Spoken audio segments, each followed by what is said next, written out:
What's up, guys, and welcome to UPBA Season 1, Week 2, with your Ladner Lantern taking on CSA XCR Squared and the Tacoma Tapus. So this was an interesting match. I don't really want to go into too much depth because I'm kind of still mad about it. Um, and this match, my mindset sort of carried over into my first ever SAPL game, which I'm really disappointed in. I got absolutely smacked in the Sapple game. I got 6-0'd really badly. I brought like full offense and lost a speed tie turn 1, and then all of a sudden the momentum was in my opponent's favor, and I had no comeback mechanics with the team that I brought. But I'm not here to talk about Sapple, I'm here to talk about UPBA. So let's talk about the Pokemon that you see on the screen here. So just if you haven't watched the team builder, I'll go into a little bit of depth here. We're bringing Physical Poisonium Z Infernape this week with Gunk Shot to take on the Tapu Fini. Bringing Mixed Scarf Kyurem Black, mostly special this week actually. I'm only running Fusion Bolt as my only physical attack. Life Orb, I think that was, I'm not sure if I'm running, yeah, Life Orb Crocodile, standard defensive Registeel. I put enough EVs in Registeel so that I can eat an Excadrill Earthquake, so that I can eat 2 Excadrill Earthquakes in sand. Special Calm Mind, Life Orb Virizion, and mixed Mega Absol with enough special attack EVs to OHKO a Galvantula with a Fire Blast. And on CSA's team, his team consists of Excadrill, Breloom, Gigalith, Galvantula, Swellow, Linoone, Tapu Fini, Cresselia, Moltres, Muck, and Mega Garchomp. I knew coming into this that there was no way he was bringing Muck. I also thought that Mega Garchomp had a really weak matchup against me, especially with Kyurem Black hitting that thing with an Ice Beam to the face. I'm happy to not see Moltres, I'm happy to not see Linoone, I'm happy to not see Swellow. I am not happy to see Cresselia, because I didn't prep for that thing whatsoever.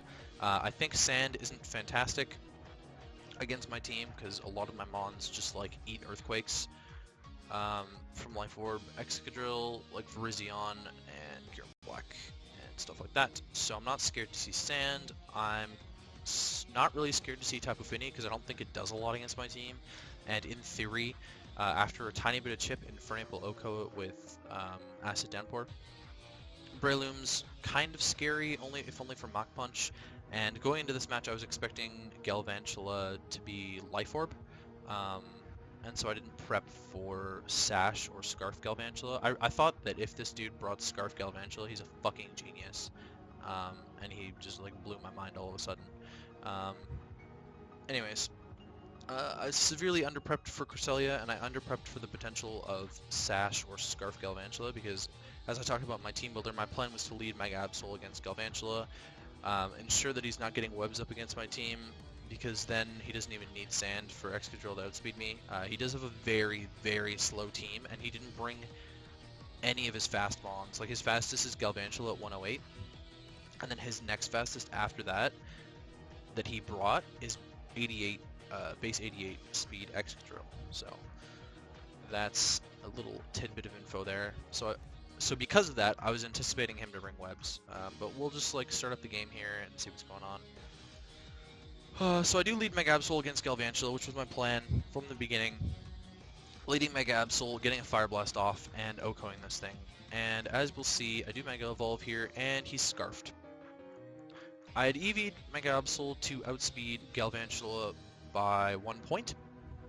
Regular Galvantula, I speed crept it to 1 point so that I could have some more special attack investments so that I can OHKO it with a Fire Blast, which was the move that I chose. But he was Scarfed Galvantula, and Mega Absol dies for free yet again, week 2. Now, the good thing about Mega Absol this season is that it's been putting on the pressure to make things like Galvantula run Scarf, but that's still a threat. And so I'm not happy about that at all, and I'm pretty much tilted right off the bat.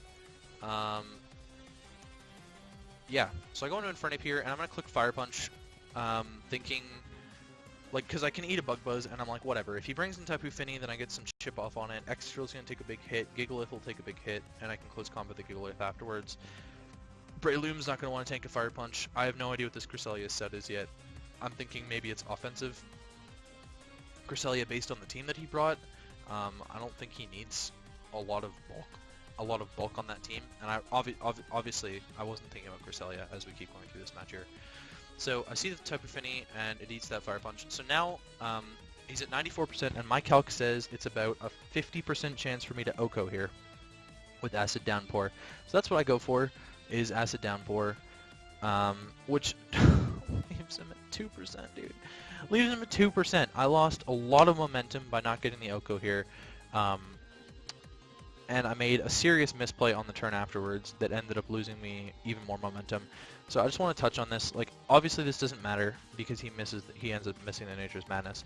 But because of that Acid Downpour not OHKOing the Tapu Fini, and I was calcing against max HP, max defense, by the way. So this was a roll that I missed out on, a 2% roll, which was, yeah, it didn't affect it in the big scheme in the long term, but it affected it in my mindset in this game. It just made me more angry about what was happening right now.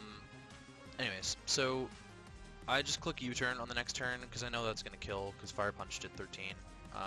And that was a misplay on my part as well. I should have clicked Fire Punch again to threaten out the Galvantula from coming in, or if the Galvantula comes in, I know that it has to click Thunder, and then I can go into Crocodile, otherwise he can't kill me with the Galvantula.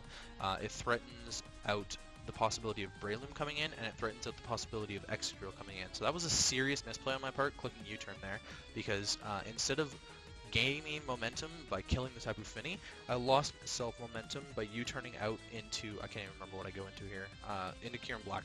So I go into Kyurem Black here because it's my Scarfer, and I know I'll outspeed everything except for his Scarf Galvantula, because I'm not running a lot of speed on this.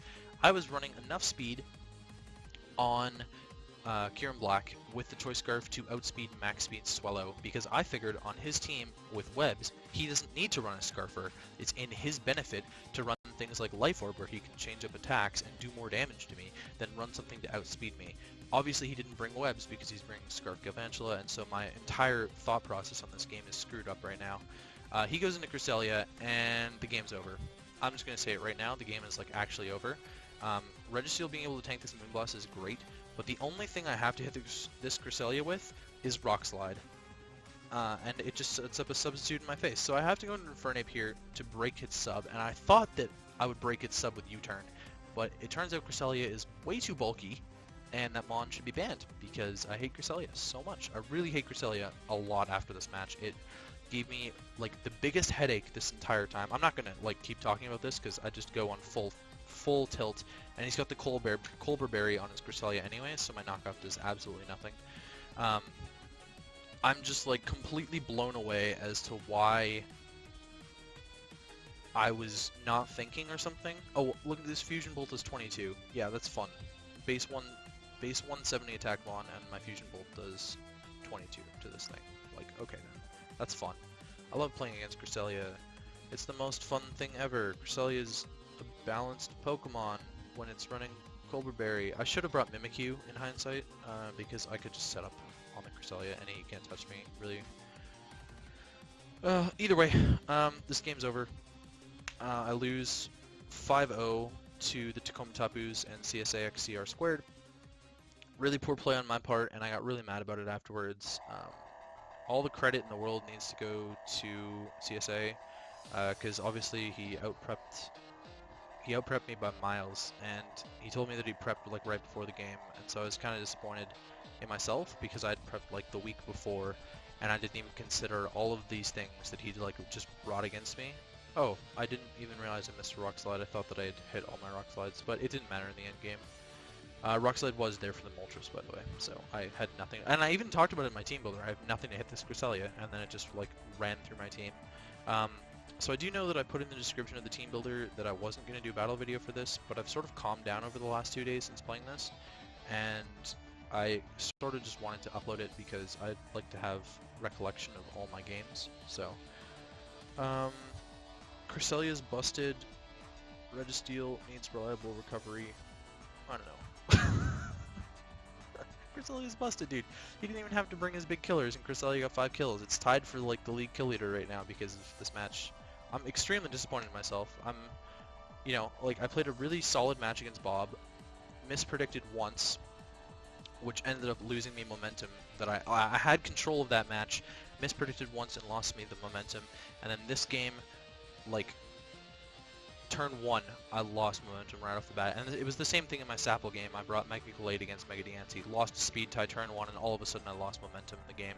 So, I don't know, man. GG to Komatapus, you know, that's great and all. Yeah, I don't really have much more to say about this. So we do play again in week 3.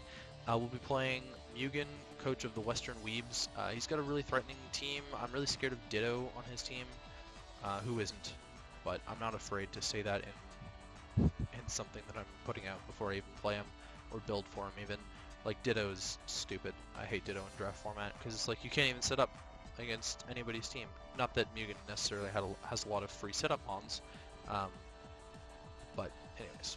So yeah, see you guys for week 3 of the UPBA. Oh, and I'm playing my match for the League of Extraordinary Trainers tonight, so you can expect that there will be a battle video for, sorry, the team builder, and then the battle video. I'll probably post the team builder tonight for the League of Extraordinary Trainers match as well. After my game is done, I'll upload it before I go to bed, and then tomorrow I'll probably run through the battle video once TJ gets me the film. It'll be a little different than it was last week. I'll probably actually download the video instead of just viewing it in Google Drive. I'm still new at this content creating stuff, obviously, but yeah, so that's the plan. I'm really hoping to pick up a win in League of Extraordinary Trainers tonight because I'd rather not end this week 0-3. That'd be kind of disappointing to me, especially since I was in 0 leagues 4 weeks ago, and all of a sudden I'm in 3 now. I let down the coach that I replaced in Sapple by getting smashed 0-6. I was tied for the final playoff position at the time. Obviously, there's still 5 more weeks to go in that season, but I was tied for the final playoff spot at the time, and now, you know, I just dropped 6 differential, so the odds of me even grabbing that last spot at the moment is pretty slim. So, anyways, yeah, so we'll talk for week 3. Have a good day, guys.